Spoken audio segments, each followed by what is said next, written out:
Hello, welcome to my channel. आज आपण करणार आहोत पावभाजी. त्यासाठी मी वाटाणा रात्रीच भिजत ठेवला होता.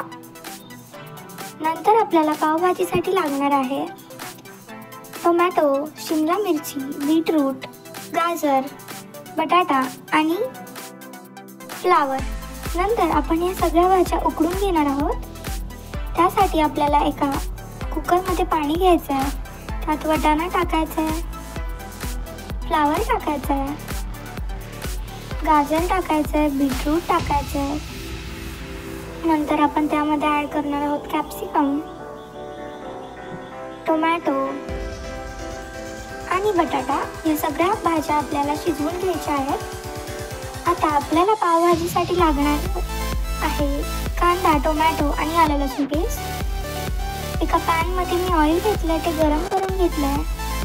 त्यात मी कांदा टाकलाय. कांदा मी नीट फ्राय करून घेते. नंतर आपण त्यामध्ये बटर टाकणार आहोत.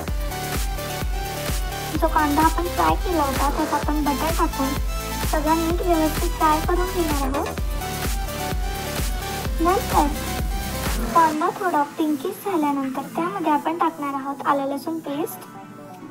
आलं लसूण पेस्ट आपल्याला नीट फ्राय करून घ्यायचे, नाहीतर त्याचा वास येतो. नंतर आपण त्यामध्ये ॲड करणार आहोत टोमॅटोज. आपल्याला हे सगळं नीट फ्राय करून घ्यायचं आहे. नंतर मी त्यामध्ये ॲड करणार आहे तिखट, पावभाजी मसाला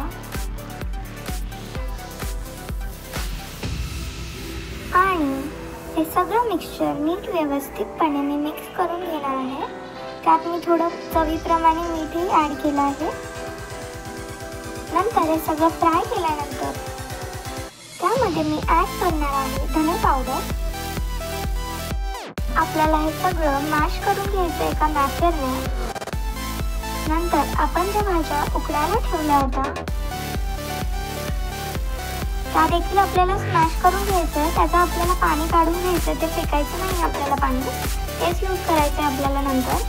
आणि आपल्याला ज्या भाज्या आहेत त्या मॅश करून घ्यायच्यात व्यवस्थितपणे, अगदी बारीक.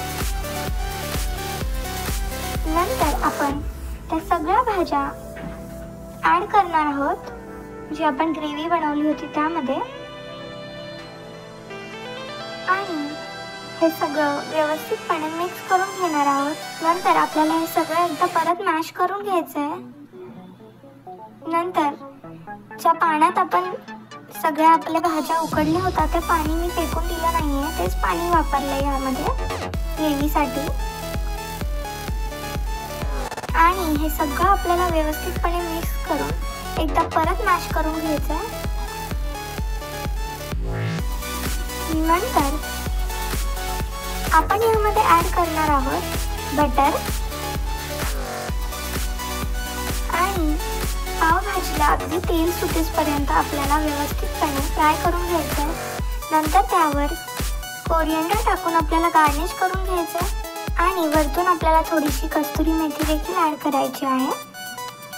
आता आपली पावभाजी खाण्यासाठी रेडी आहे. Thank you for watching.